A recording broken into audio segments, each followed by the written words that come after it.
El Ministerio de la Enseñanza y la Evangelización, Jesús Soberano Señor, presenta Palabra de Iluminación con el Maestro de las Sagradas Escrituras, Dr. José Briceño. Quédate con nosotros para que recibas las bendiciones que el Dios Eterno ha plasmado para ti en su palabra. Esto es Palabra de Iluminación.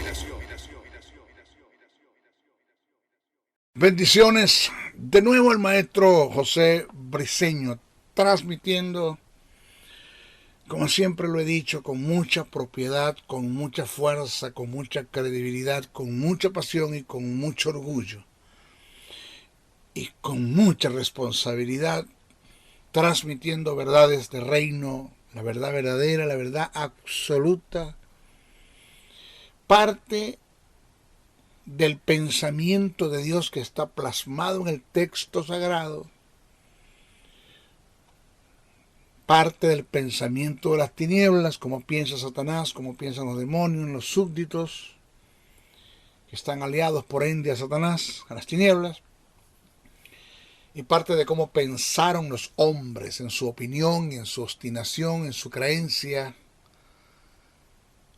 desde el estado de Texas, la hermosa ciudad de Dallas, transmitiendo para un mundo, por ende, para no entrar en redundancia, hago la salvedad, para un mundo internacional. Maestro José Briceño, haciendo el trabajo. Estamos desarrollando el tema de lo que es la escatología bíblica. Eventos del porvenir, el programa de Dios para el futuro, para el final de los tiempos. Y aquí vamos a tocar lo que es el traslado de la iglesia antes de la tribulación. Ya tratamos el traslado de la iglesia en medio de la tribulación, traslado de la iglesia después de la tribulación. Hablamos de la escuela que ni siquiera cree que va a haber un arrebatamiento.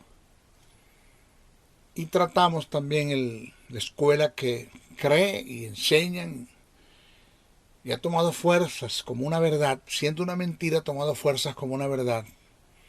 De esa escuela que enseña que la iglesia va a ser trasladada por parte, o sea, el traslado parcial, donde cuando Cristo venga habrá un grupo que se va y un grupo que se quedan.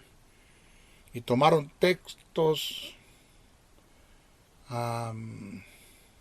pasajes, parábolas que no tienen nada absolutamente que ver con el arrebatamiento de la iglesia. Continuamos con el estudio de la escatología, traslado de la iglesia antes de la tribulación. Esta es la posición conocida como la pretribulación. Esta verdad, que no se puede llamar escuela porque no es una escuela, es una verdad absoluta, es la confiable y es la aceptable en el área de la escatología, por ciertas razones que voy a presentar. Primero, no quebranta, en ningún momento quebranta los medios de interpretación bíblica. Medios, principios o códigos de interpretación bíblica que nos presenta la hermenéutica, que no tiene nada de pagana, como muchos lo han enseñado, que la hermenéutica es pagana, que eso nace de la mitología griega, y para ustedes contar, gente que dicen cosas que no saben lo que están diciendo, no saben lo que están expresando, y eso es totalmente falso, porque lo que sí sé y aclaro es que quien era pagano era Hermes, que era intérprete de los dioses Zeus y Júpiter.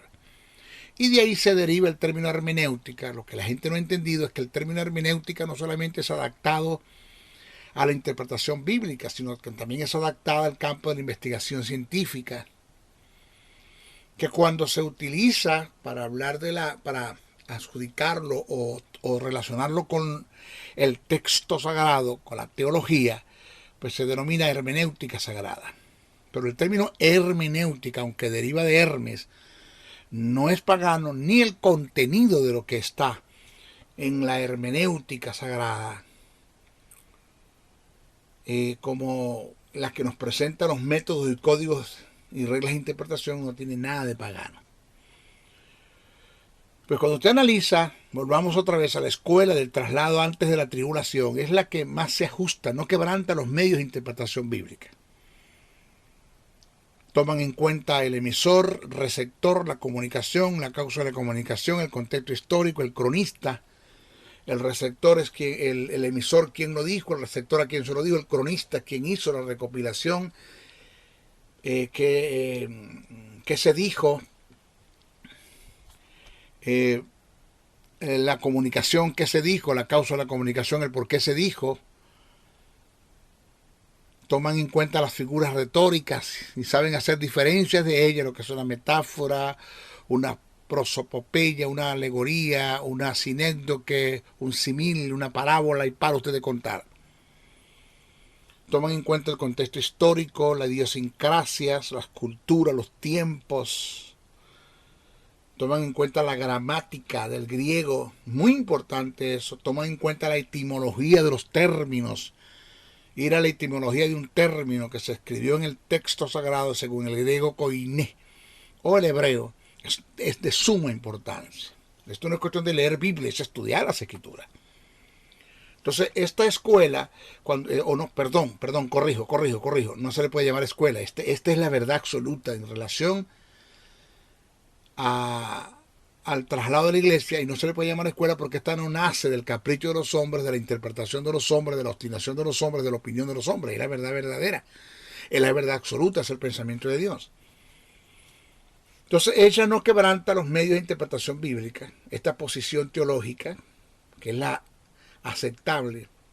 2, tiene fundamentos bíblicos confiables y ajustados a los medios de interpretación. Si usted va a la primera carta que escribe Pablo a los tesalonicenses, el capítulo 4 del verso 13 al 18, después se va a la misma carta y salta al capítulo 5 del verso 1 al 4, y usted se va también a la primera carta que escribe el apóstol Pablo a los Corintios, el capítulo 15, verso 22 al 53, usted va a conseguir allí un fundamento bíblico claro, preciso y conciso y detallado en relación al arrebatamiento de la iglesia. Ahora, hay quienes alegan que Pablo, en la carta que escribe a los tesalonicenses, en su primera carta, en esa carta que escribe a los tesalonicenses, en su primera carta, en los capítulos 4 y 5 está haciendo narración de un solo acontecimiento en diferentes formas. Vuelvo a repetir. Esto hay que entender esta verdad. Escuche bien, preste atención. La carta a los tesalonicenses, sea la primera o sea la segunda, es una carta. Quien se encarga de dividirlas en capítulos y en versículos son los hombres, pero eso no tenía ni capítulos ni versículos. Es una carta, tiene una hilación de pensamiento. De modo que la primera carta que el apóstol Pablo escribe a los tesalonicenses, el capítulo 1, capítulo 2, capítulo 3, capítulo 4 y capítulo 5 es una sola carta. Es una sola carta. Quítele los capítulos, quítele los versículos, es una sola carta. Y hay que leerla con detenimiento, tomando en cuenta la hilación del pensamiento. Porque la carta viene desde un comienzo, tiene cabeza y tiene pies. Es un principio y tiene un fin. Y para entender el cuerpo de la carta, el sentido de la carta, tener mayor iluminación de la carta, pues hay que leerla como una carta, como fue escrita, una carta. Sin capítulos y sin versículos. Entonces, cuando usted va a la primera carta que el apóstol Pablo escribe a los tesalonicenses, el capítulo 4, por hablar de capítulos, del verso 13 al 18, por hablar de versos, que eso no existía, y usted va a la primera carta que escribe Pablo a los Tesalonicenses, que es la misma, pero salta al capítulo 5, en el verso 1 al 4, usted se va a dar cuenta que es una hilación de pensamiento, que es el que Pablo viene tratando, que es un mismo pensamiento que Pablo viene desarrollando, con una gran diferencia que ya se la vamos a dar. Pero acuérdese, es un solo pensamiento. ¿Okay? Entonces, hay quienes alegan que Pablo en la carta que escribe a los tesalonicenses, en su primera carta, en los capítulos 4 y 5, está haciendo narración de un solo acontecimiento, en diferentes formas. Ahora, esta posición desde el punto de vista gramatical es falso. ¿Por qué usted dice eso, maestro Briceño? Porque si nosotros entendemos que es una carta que no se divide en capítulos ni versículos, y la leemos como una carta, analizamos bien, tomamos en cuenta la hilación del pensamiento, usted se va a dar cuenta que esa primera carta que Pablo escribe a los Tesalonicenses, el capítulo 4, del verso 13 al 18, y esa primera carta, que es la misma, que es del capítulo 5 al 1 al 4, que es el seguimiento de la carta, la continuación de la carta, gramaticalmente en el pasaje se consigue lo que se conoce como una conjunción adversativa. Óigalo bien, se consigue una conjunción adversativa. ¿Qué es eso, maestro? ¿De qué usted me está hablando? Aquí está el problema, que la gente lee Biblia, pero no toma en cuenta la gramática. Mire, una coma mal colocada en una oración le quita el sentido de la oración completa, pero se la quita por completo. Una letra que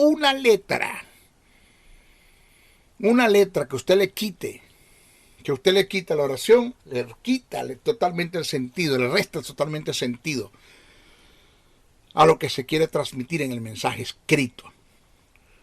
Por ejemplo, le voy a dar un ejemplo. Cuando la Biblia dice a lo suyo vino y los suyos no lo recibieron. ¿No se da cuenta usted que el primer suyo no tiene ese? Porque está hablando de un propósito. Personalmente Jesús vino tiene que ver con propósito, a lo suyo, a lo de él. Vino.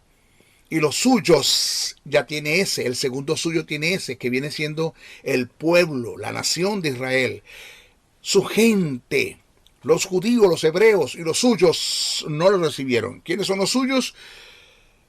Los suyos son el pueblo hebreo, de las cuales él vino a desarrollar su propósito y no lo recibieron. Pero acuérdense que el término suyo, el primero no tiene ese. Si hubiese tenido ese, entonces el primero hubiese tenido ese, no estuviese hablando de un propósito, sino del pueblo. Sigue la hilación. Entonces, fíjese usted bien cómo una coma tergiversa, o como una letra o una coma puede tergiversar una oración. Entonces aquí gramaticalmente la gente no ha tomado en cuenta que hay una conjunción adversativa. Y una conjunción adversativa es aquello que te une dos acontecimientos en una narración, pero que son totalmente diferentes y que no tienen que ver la una con la otra. Es decir, la conjunción está al unir en una sola narración los dos acontecimientos. Y lo adversativo o la adversatividad está en que no tiene nada que ver uno con la otra. Son dos acontecimientos diferentes en totalidad. ¿Cuál es esa conjunción adversativa, maestro? Usted no las puede mostrar. Sí, es el término pero. Ese término pero que aparece al final del capítulo 4 al final del capítulo 4, comienzo del capítulo 5, que está en el medio. Digo al final para que puedan entenderme. Ese término pero está entre el capítulo 4 y el capítulo 5. Se puede decir que está al final del capítulo 4 y el comienzo del capítulo 5. Ese término pero, que aparece entre los dos pasajes antes mencionados, es tal conjunción que te une dos acontecimientos en una narración, pero que no tiene que ver uno con la otra. ¿Ok? Se los voy a leer. Le voy a leer la primera carta a los Tesalonicenses, el capítulo 4, del verso 13 al 18, y la primera carta que Pablo escribe a los Tesalonicenses, el capítulo 5, verso 1 al 5. Pero lo voy a leer como una sola narración, pero que hay diferentes pensamientos, diferentes enseñanzas, diferentes presentaciones de dos acontecimientos que son por ende totalmente diferentes. Solo voy a leer. Tampoco queremos, hermanos, que ignoréis acerca de los que duermen, para que no os entristezcáis como los otros que no tienen esperanza. Porque si creemos que Jesús murió y resucitó, así también traerá Dios con Jesús a los que durmieron en él. Por lo cual os decimos estos en palabras del Señor, que nosotros que vivimos, que habremos quedado hasta la venida del Señor, no precederemos a los que durmieron. Porque el Señor mismo, con voz de mando, con voz de arcángel y con trompeta de Dios, descenderá del cielo, y los muertos en Cristo resucitarán primero. Luego nosotros, Pablo se cuenta entre los que están vivos. La venida del Señor es inminente, no hay señales para ellas. Cualquier momento puede suceder. Por eso Pablo se cuenta entre los que están vivos. Luego nosotros, los que vivimos, los que hayamos quedado, seremos arrebatados juntamente con ellos en las nubes para recibir al Señor en el aire, y así estaremos siempre con el Señor. Por tanto, por lo que les acabo de decir, alentaos los unos a los otros con estas palabras. Yo no voy a terminar alentaos los unos a los otros con estas palabras. No, alentaos los unos a los otros con estas palabras, porque voy a seguir hablando. Pero, la conjunción adversativa, pero, acerca de los tiempos y de las ocasiones, no tenéis necesidad, hermanos, de que yo os escriba, porque vosotros sabéis perfectamente que el día del Señor, que tiene que ver con cuando Él venga para establecer su reino, no con el arrebatamiento de la iglesia, que el día del Señor vendrá así como ladrón en la noche. Que cuando digan paz y seguridad, entonces vendrá sobre ellos destrucción repentina, como los dolores a las mujeres encinta, y no escaparán. Mas vosotros, hermanos, no estáis en tinieblas. Aquí no dicen más vosotros, hermanos, no estáis en pecado. Como un hermano escuché decir, aquí dice el texto que usted no está en tinieblas, que usted no está en pecado, porque cuando Cristo venga, si usted está en pecado, usted se va a quedar. De eso no está hablando el texto. Lo que quiere decir es, más vosotros, hermanos, no estáis en tinieblas. La palabra tinieblas significa ustedes no están muertos espiritualmente. En ustedes no está ni la simiente satánica, ni la naturaleza satánica. Ustedes no le pertenecen a Satanás. Oiga bien, es lo que quiere decir el texto. Ustedes tienen la justicia de Dios.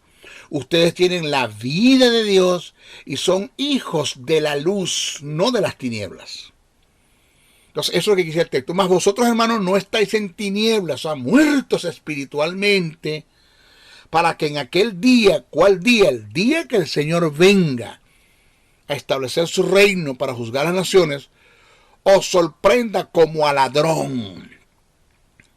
Porque todos vosotros sois hijos de luz, aquí está, e hijos del día. O sea, no son de las tinieblas, le pertenecen a la luz, a Dios. No somos de la noche ni de las tinieblas. Pablo es claro en el asunto. Ahora, fíjese que en la primera carta a los tesalonicenses, el capítulo 4, versos 13 al 18, está hablando del arrebatamiento de la iglesia. Pero cuando salta al capítulo 5 de la primera carta, el verso 5 en adelante comienza con una conjunción adversativa, pero acerca de los tiempos. Ya, o sea, les voy a tratar otro asunto.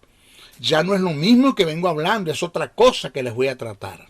Aquí fácilmente se puede ver cómo Pablo está hablando de dos acontecimientos. Bueno, yo no creo eso. No te preocupes que igualito si no crees en el arrebatamiento, cuando Cristo venga te vas. Te darás cuenta que sí existe el arrebatamiento cuando vayas en el aire. Así de sencillo. Yo no tengo problemas con eso. Como un hermano me dijo, o una persona, debo decir, corrijo, una persona que le estoy presentándole el plan de salvación, me dijo, yo no creo que el infierno exista. Yo no creo que el infierno existe. Yo le dije, bueno, no te preocupes que estás cumpliendo con el primer principio para ir al infierno, no creer. E independientemente que creas o no, el infierno sigue existiendo. O sea, eso no le... El infierno no va a dejar de existir porque tú no creas, ni va a existir porque tú creas. Él está allí, punto. Igual pasa con esto. Si tú crees que hay arrebatamiento o no hay arrebatamiento, igualito, cuando Cristo venga te vas, si hay, y si no hay, si no hay, pues nunca te vas a ir. Así es, y esto es una doctrina que no tiene nada que ver con salvación en relación que afecta a nuestra salvación. La segunda carta de los tesalonicenses, el capítulo 1, del capítulo 2, verso 1, capítulo 2, verso 1, segunda carta de los tesalonicenses, capítulo 2, verso 1, dice, pero con respecto a la venida del Señor Jesucristo en nuestra reunión, que la palabra es recogimiento, la palabra reunión es el término en griego recogimiento, nuestra reunión con Él. En la primera carta a Corintios, el capítulo 5, verso 22 al 53 dice, porque así como en Adán todos mueren, también en Cristo todos serán vivificados, pero cada uno en su debido orden. Cristo la primicia, luego los que son de Cristo en su venida, luego al fin cuando entregue el reino al Dios y Padre, cuando haya suprimido todo dominio, toda autoridad y potencia. He aquí os digo un misterio, no todos dormiremos, pero todos seremos transformados en un momento, en un abrir y cerrar de ojos, a la final trompeta, porque se tocará la trompeta y los muertos serán resucitados incorruptibles y nosotros seremos transformados, porque es necesario que esto corruptible se vista de incorrupción y esto mortal se vista de inmortalidad. ¿Ok? Y la tercera razón por cual debemos de tomar en cuenta este pensamiento teológico en relación al arrebatamiento de la iglesia que se va antes de la tribulación. La primera es que no quebranta los medios de interpretación bíblica. La segunda es que tiene fundamento bíblico confiable y ajustado a los medios de interpretación. Y la tercera es que el método de interpretación en su mayoría es el gramático histórico o literal, que es el método más confiable en la hermenéutica como ciencia de interpretación. Ya lo dije, no quebrantan los códigos y reglas de interpretación bíblica. Eso hay que tomarlo en cuenta. ¿Ok? Bueno, vamos a hablar del propósito del arrebatamiento. ¿Por qué el arrebatamiento? Primero, para la glorificación del cuerpo y consumar la salvación. No se le olvide esta verdad que le voy a decir. Nunca se le olvide. Quien venció la muerte fue Cristo. Nosotros tenemos que morir. O sea, vamos a pasar por el proceso de la muerte. Habrá una generación que no va a morir, que es cuando Cristo venga esté viva, van a ser transformados, pero hasta que Jesús no venga, todos vamos a pasar por el proceso de la muerte. No hay un hombre que se escape del Hades, o del Seol, o de la muerte. Todos tienen que morir. Elías murió, Moisés murió, Enoc murió, y lo puedo demostrar por la Biblia, por el texto sagrado. Bíblicamente le puedo demostrar que Enoc murió, punto. Elías murió, todos son muertos, no hay un hombre que no haya pasado por la muerte. Es necesario que todos los hombres mueran y después el juicio, es el texto sagrado. No hay una persona que se escape al Seol, todos tienen que estar. Cuando mueran, o van al seno de Abraham, o van a la parte más baja de la tierra, que es el lugar de tormento, porque eso de que usted se murió y se fue para el cielo, nadie va para el cielo cuando se muere. Eso lo voy a explicar más adelante. Sígame, por favor, présteme muchísima atención. Para la glorificación del cuerpo y consumar la salvación. El hombre fue salvo, está siendo salvo y será salvo. Esto tiene que ver con la tricotomía del hombre. ¿Oye? El hombre fue salvo en el espíritu, está siendo salvo en el alma y será salvo en el cuerpo. O sea que la salvación de la iglesia se consumará cuando Cristo venga y glorifique su cuerpo, que es la iglesia, con su venida. Por eso Pablo dijo que es necesario que esto corruptible se vista de incorrupción y esto mortal se vista de inmortalidad. Pablo lo dijo. Después que esto se dé, pues no vamos a morir más nunca. Porque hay que hacer una diferencia entre lo que es resurrección y lo que es resucitación. El único ser humano que ha pasado por el proceso de la resurrección es Cristo. Todos los que se levantaron de los muertos en el ministerio de Jesús, cuando Jesús los levantó de la tumba, como el caso de Lázaro y todos los que aparecen en la Biblia registrados, en ellos no se dio una resurrección, se dio una resucitación. ¿Cuál es la diferencia de resurrección y resucitación? Bueno, resurrección es que te levanta de los muertos para no morir jamás. Resucitación es que te levanta de los muertos para volver a morir. En Lázaro se dio una resucitación, él volvió a morir. En Jesús se dio una resurrección, no va a morir nunca más.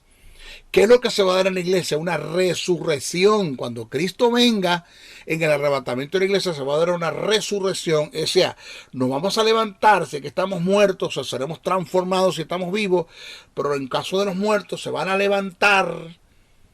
Es en el programa de la resurrección. Es decir, van a levantarse los muertos para no morir jamás. Para no morir jamás. Entonces, la salvación de la iglesia se consumará cuando Cristo venga y glorifica a la iglesia con su venida. La salvación se da por partes. Como hijo de Dios, en nosotros se dio un cambio en el espíritu, el cual se conoce como una metaneuma. Se conoce como una metaneuma, cambio de espíritu. Se está dando en el alma una metanoia, que viene siendo, que eso tiene que ver con la renovación de la mente, el quebrantamiento de la voluntad y la canalización de las emociones. Ese es el trato de Dios con el alma. Eso lo hablamos después. Y también se va a dar una metamorfosis, que es el cambio de cuerpo. Cuando se dé la metamorfosis, y todos los que han creído en el Señor, que murieron o estén vivos, cuando Cristo venga va a haber una transformación de los cuerpos, sea que resucitemos o sea que seamos transformados en gloria, vamos a ser glorificados, vamos a recibir un cuerpo nuevo, lo que dijo Pablo, cuerpo nuevo, Dios le dará un cuerpo nuevo a cada quien, dice el texto sagrado. Entonces habla una metamorfosis. Te recibiremos un cuerpo porque lo que está ahorita en el Seol, en el Hades, sean salvos o no, es el espíritu con el alma. El espíritu es la persona, el alma es la personalidad y en el cuerpo se manifiesta. Cuando usted muere hay una tanatos, una separación. Se separa el espíritu y el alma, que es inseparable. Esto está amalgamado. El espíritu y el alma se separan del cuerpo. Repito, el espíritu y el alma, que no se pueden separar, se separan del cuerpo. Eso es lo que llaman tanatos, muerte, separación. Como el espíritu y el alma no tienen cuerpo, cuando Cristo venga lo que va a hacer es eso, a darle un cuerpo nuevo a los que estén muertos y transformar el cuerpo de los que estén vivos. Eso es lo que va a suceder. Una vez que eso suceda o que eso se dé, Entonces se consumará la salvación. Se consumará la salvación. El programa de la salvación será completo y ahí vamos a pasar a estar con Cristo en el tercer cielo por 7 años para que se dé un programa relacionado con Cristo y la iglesia, que viene siendo el juicio de la iglesia, que es el bemá de Cristo, que más adelante voy a hablar de él. Vamos a hablar que lo otro es los galardones, el otro es las bodas del Cordero, y lo otro es la cena de las bodas, porque las fiestas de las bodas se van a dar aquí en la tierra.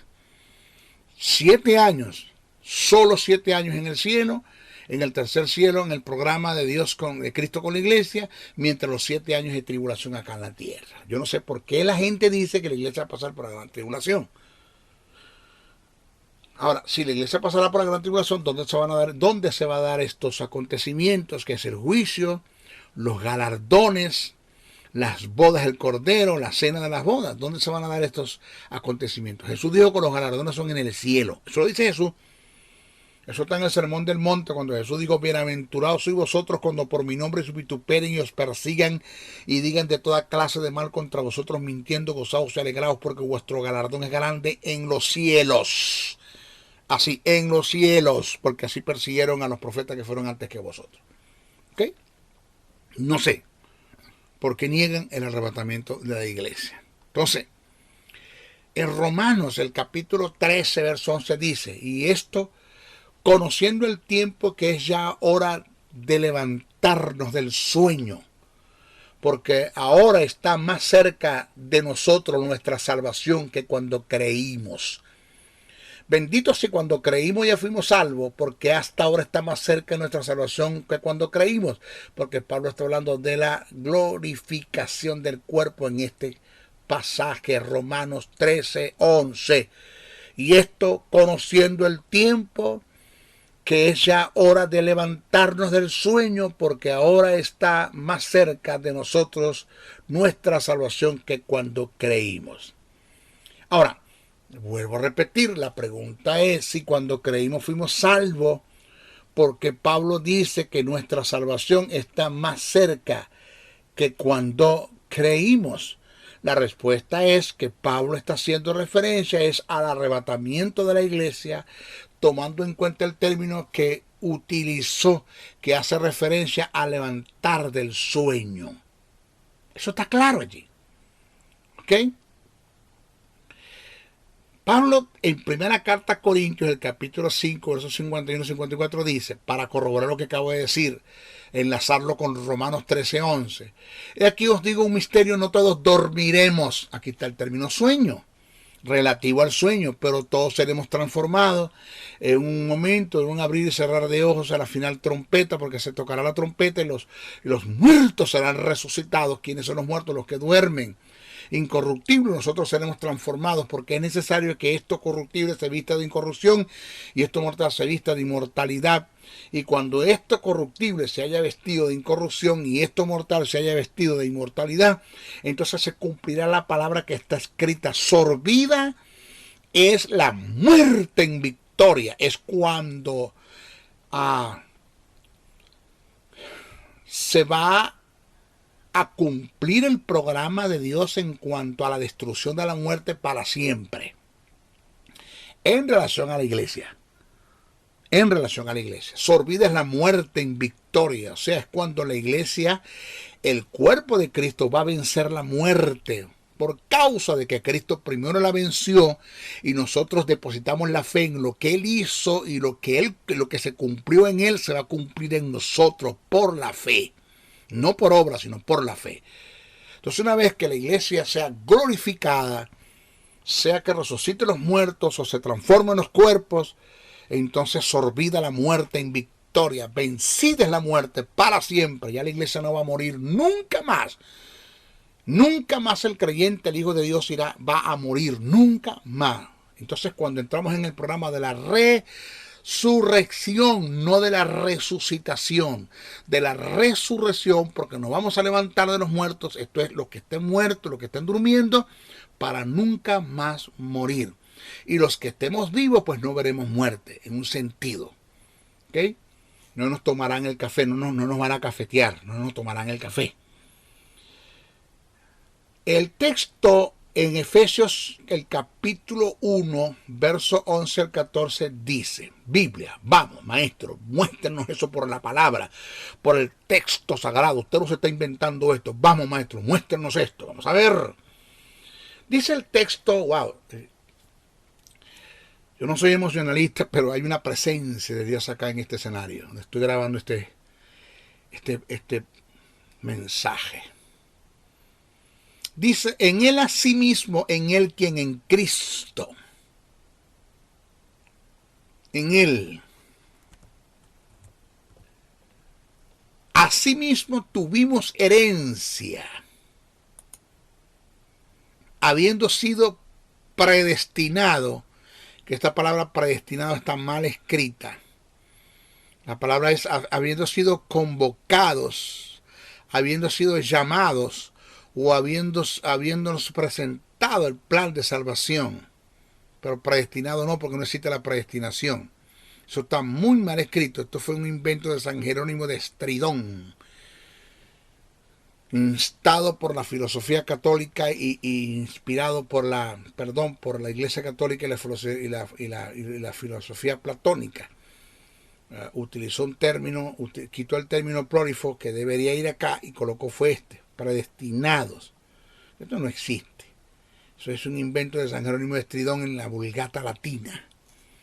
Entonces, en él asimismo tuvimos herencia, habiendo sido predestinados conforme al propósito del que hace todas las cosas según el designio de su voluntad, a fin de que seamos para la alabanza de su gloria. Para alabanza de su gloria.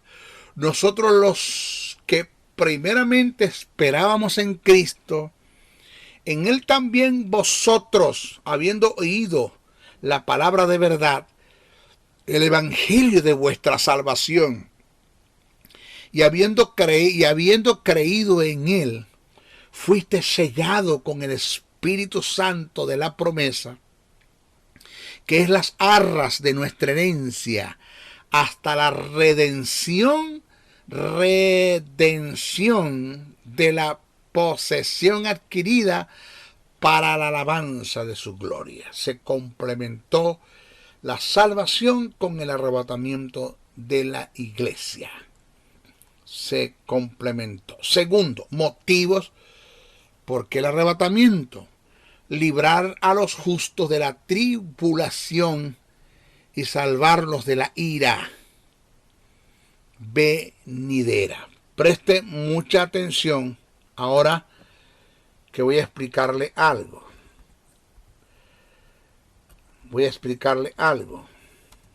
Escuche. Yo no entiendo cómo es que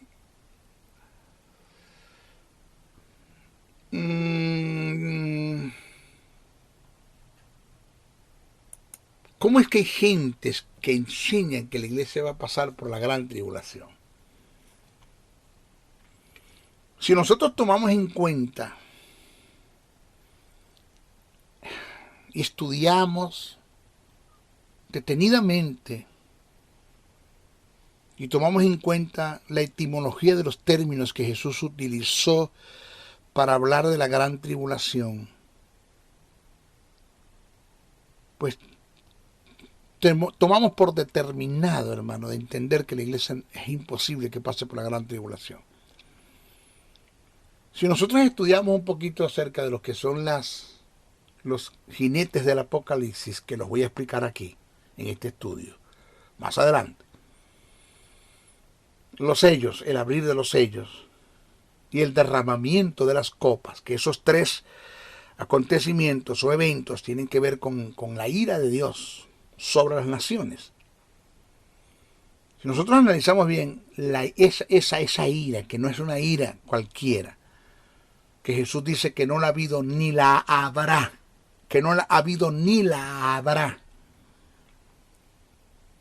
Señores, nosotros descartamos que la iglesia es imposible que pase por la gran tribulación. Bueno, maestro, pero es que La Biblia dice que Dios nos guardará de la hora de la prueba. Eso está en Apocalipsis, el capítulo 3, verso 10.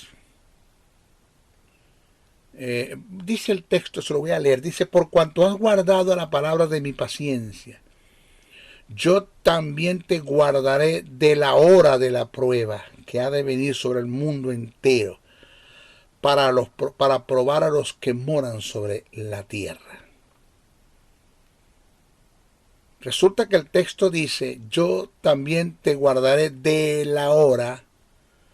Observe, gramaticalmente, de la hora, no en la hora. No dice en la hora como dentro de ella, sino de la hora, sacándote de ella. Si este texto lo vamos a aplicar a la iglesia, para referir que la iglesia va a pasar por la gran tribulación y Dios la guardará en medio de la tribulación, de toda la ira de Dios, de toda la tribulación, pues este pasaje no se aplica, porque aquí dice: te guardaré de la hora, no en la hora. En tiene que ver dentro de ella, o sea, perdón, dentro de la prueba, y de la hora es sacarte de la prueba. Lo otro es que no sé si usted se ha tomado en cuenta que en la tribulación habrá un grupo de gente que se salvarán, se puede decir que por obras, no por gracia, por obras, no por gracia. Gentes que no se van a dejar sellar por el anticristo y van a ser decapitados. Son las almas de los decapitados que presenta Apocalipsis, tanto de judíos como de gentiles, en 2 capítulos. Más adelante vamos a hablar de ello. Señores, yo no entiendo que en la gran tribulación sí dice el texto que van a haber gente que se salven por obras, porque no se van a dejar sellar. ¿Cómo vamos a hacer con la iglesia que ya está salva? O sea, ya la iglesia está salva. La iglesia ya está salva, la salvación, la justicia y la vida está en la iglesia, está en el creyente, es hijo de Dios, está regenerado. Entonces va a pasar por la tribulación gentes que ya son salvas y que van a tener una segunda salvación por obras. Otra vez, yo no entiendo eso. Es una mezcolanza, un arroz con mango, gentes que presentan la teología, hermano, a su merced, a su capricho, a su propia interpretación, que está más enredado que 4 pulpos jugando dominó, o 4 pulpos dándose el abrazo de fin de año. O sea, yo no entiendo esto. Esto yo no lo entiendo. Pero bueno, ellos lo creen así. Ni siquiera tienen una idea. Cuando yo hable de las copas, de los sellos y de los jinetes de Apocalipsis, usted se va a dar cuenta: wow, qué tribulación que no la ha habido ni la habrá. Esto del coronavirus, este virus que se desató y que, wow, que ha tomado una buena parte del mundo, quizás la tercera parte de la tierra, ha sufrido esta maldición, que todo es tiniebla, es diabólico. Eso es un niño de pecho, eso es un virus minúsculo, pero de los minúsculos y de los minúsculos en comparación a la peste, la epidemia que se va a desatar en el tiempo de la tribulación. Una peste que matará mucha, pero ni siquiera tienes una idea. Ahí sí, verdad que no hay vacuna, no hay nada. Esos terremotos que se están presentando ahora, yo presencié en Puerto Rico uno, o varios, porque hubo más de 2000. Y yo me los calé todos, los pasé todos. Y tuve también en Chile, presencié un terremoto, Venezuela presencié otro, varios.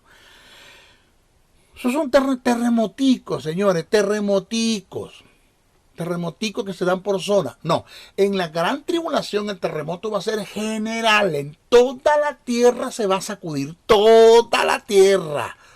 Va a haber un temblor, del temblor va a haber un terremoto, se caerán las casas, habrá un cataclismo, ni siquiera usted tiene una idea de lo que viene.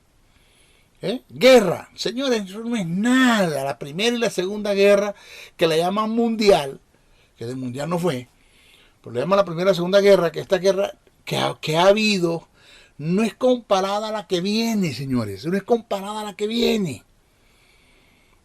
Entonces, los que dicen que la iglesia va a pasar por la gran tribulación, no sé. Bueno, que se la calen ellos, que se la gocen ellos.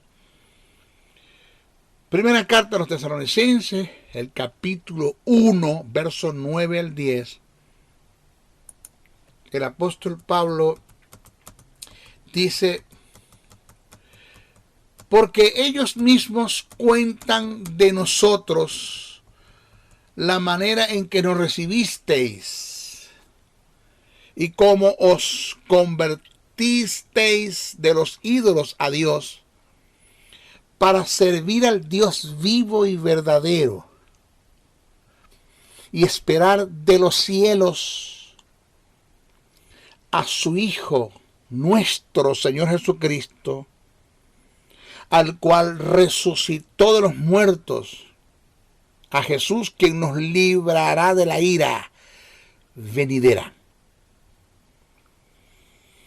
Se lo voy a repetir. Primera carta a los Tesalonicenses, el capítulo 1, verso 9 al 10 dice: porque ellos mismos cuentan de nosotros la manera en que nos recibisteis y cómo os convertisteis de los ídolos a Dios para servir al Dios vivo y verdadero y esperar de los cielos a su Hijo, el cual resucitó de los muertos, a Jesús, quien nos librará de la ira venidera.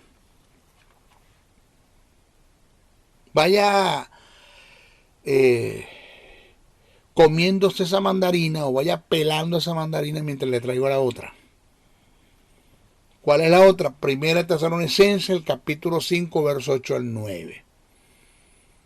Pero nosotros que somos del día, seamos sobrios, habiéndonos vestidos con la coraza de fe y de amor y con la esperanza de salvación como yelmo, porque no nos ha puesto Dios para ira, sino para alcanzar salvación por medio de nuestro Señor Jesucristo. Porque no nos ha puesto Dios para ira, sino para alcanzar salvación por medio de nuestro Señor Jesucristo. Si los que dicen que la iglesia va a pasar por la gran tribulación, gócensela, disfrútenla ustedes, y no me vengan con Apocalipsis 3:10, que Dios me va a guardar en esa tribulación, porque el texto dice: te guardará, yo te guardaré de la hora, no en la hora.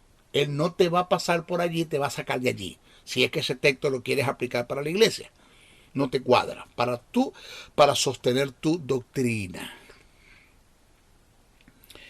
Tercera causa por la cual la iglesia va a ser arrebatada, la tercera causa, es para que se den ciertos acontecimientos que tienen que ver con Cristo en relación con la iglesia, que son el Bima, que es el tribunal de Cristo, porque la Biblia te habla de la doctrina de los juicios.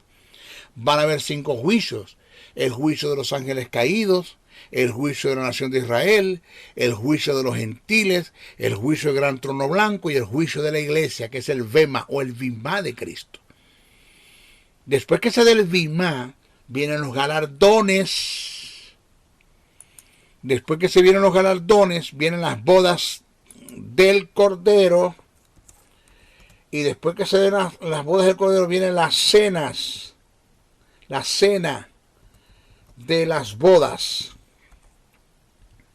Porque la fiesta de las bodas va a ser en el milenio. ¿Ya? Entonces, escuche esto.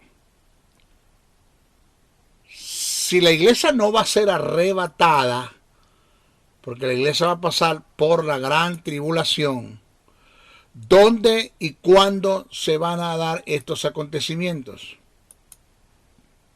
Es mi pregunta. ¿Dónde y cuándo se van a dar estos acontecimientos? Porque es que los que dicen que la iglesia no va a pasar que la iglesia va a pasar por la gran tribulación, que no hay arrebatamiento, pues no hay donde meterme estos acontecimientos. Que son el bimá de Cristo, los galardones, las bodas del Cordero y la cena de las bodas. ¿Aló? La cena de las bodas, porque la fiesta de las bodas es en la tierra, que viene siendo el milenio. ¿Ok? Ahora, presta atención a esto que viene. Vuelvo a repetir, ¿cómo se dará, cuándo se darán estos acontecimientos si no hay arrebatamiento? No sé, ¿dónde los van a meter ellos? Ahora,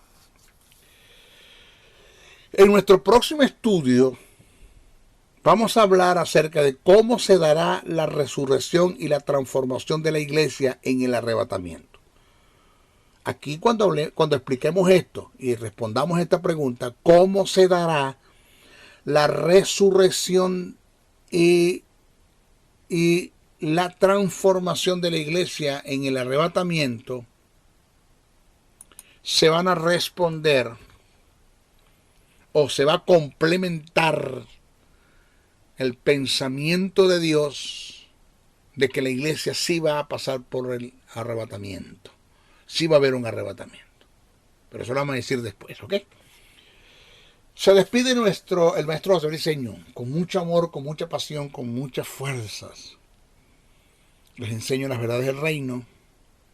Pido 4 cosas. 1, oren mucho por mí, no dejen de orar. 2,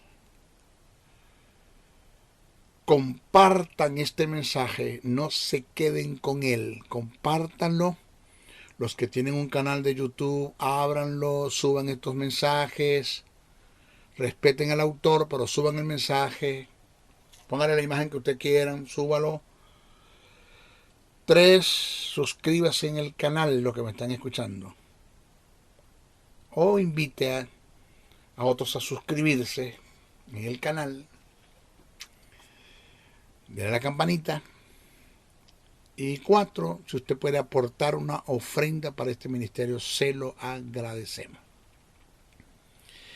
Yo no quiero entrar en el terreno de la conmiseración, dar lástima para que tú me des una ofrenda.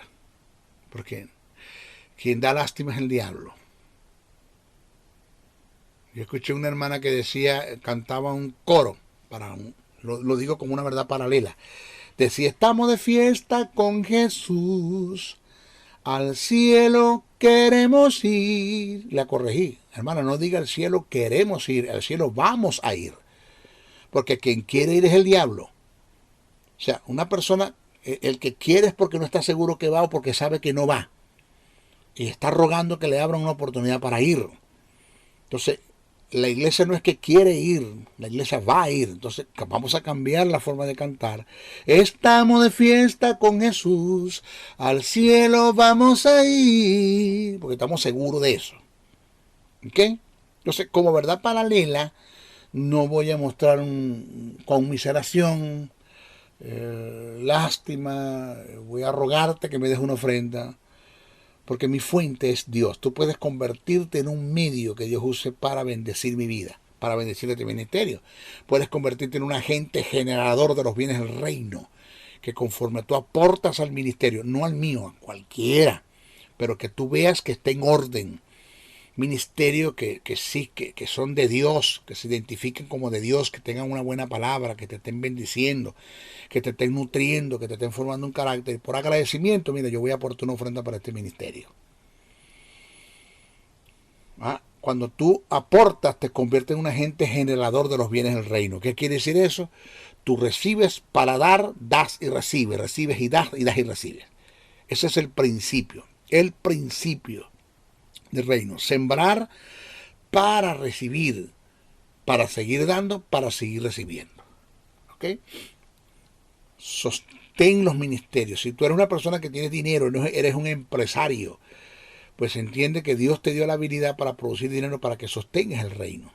Porque nosotros como ministros no somos llamados a estar trabajando secularmente, porque agotamos el tiempo en estas cosas y no le dedicamos tiempo a las escrituras. Por eso Pablo dijo que ninguno que milite se enrede en los negocios de la vida, a fin de agradar a aquel que lo tomó por soldado. Por eso que cuando al apóstol Pedro le dijeron que las viudas y los pobres y los menesterosos están siendo descuidados, Pedro dijo, no, yo no voy a descuidar la oración ni el estudio de la palabra para estar atendiendo a las mesas. Busquen ustedes 7 hombres llenos del Espíritu Santo que se encarguen de eso. Pero nosotros persistiremos en la oración y en el misterio de la palabra. Eso, así lo dijo el apóstol Pedro. Entonces, Dios te dio a ti, a mí me dio el ministerio para enseñarte, estudiar y enseñarte, formar tu carácter para que seas bendecido por Dios en toda la vida y puedas manifestar el reino y establecer el reino de Dios en la tierra, en la vida de los hombres. Y a ti te dio el dinero para sostener los ministerios. De modo que tú partes una ofrenda con motivos correctos, no esperando que la gente te manipule, te intimide y te controle o te atraque en la Biblia armada. Ahora mismo escuché un video de un tipo que decía, pasen y la palabra que les he dado, séllenla con una ofrenda. Pacten, séllenla con una ofrenda. Esa es la forma más fácil de robar al pueblo y atracar al pueblo. Porque yo no tengo que estar sellando palabras, ni tengo que estar comprando palabras, ni tengo que estar comprando bendiciones, ni tengo que estar ofrendando para que Dios me sane. Nada de eso, porque eso ya el precio lo pagó Jesús en la cruz del Calvario. Lo que yo doy lo hago por agradecimiento. Por agradecimiento. Por eso cuando Naamán le fue a dar al profeta la ofrenda, él la negó, dijo que no, porque tú no puedes comprar un milagro que Dios, ni que Dios te va a dar, ni que Dios te ha dado. Eso es así. Das una ofrenda para el maestro Briceño. ¿Cómo lo hacemos? O para otro ministerio, cuando tú quieras. ¿Cómo lo hacemos? Ahí están los caracteres, mis teléfonos, mis números, 786-604-3352. Me llamas o me escribes por WhatsApp y te doy la información de cómo hacerlo. O escribe al correo josén77 briceno con C. bricenoa77@gmail.com y me escribe, maestro, cómo hacemos para llegar a una ofrenda y te vamos a dar la información. ¿Ok? Se despide el maestro José Briceño hasta nuestra próxima oportunidad. Bendiciones, bendiciones, bendiciones. El Ministerio de la Enseñanza y la Evangelización, Jesús Soberano Señor, presentó Palabra de Iluminación. Te invitamos a un nuevo espacio de corte similar por nuestros diferentes medios de comunicación. Contáctanos en los Estados Unidos al WhatsApp +01 786-604-3352 y a los correos josén77 bricenoa77@gmail.com y a maestrojosebriceno.blogspot.com. Bendiciones.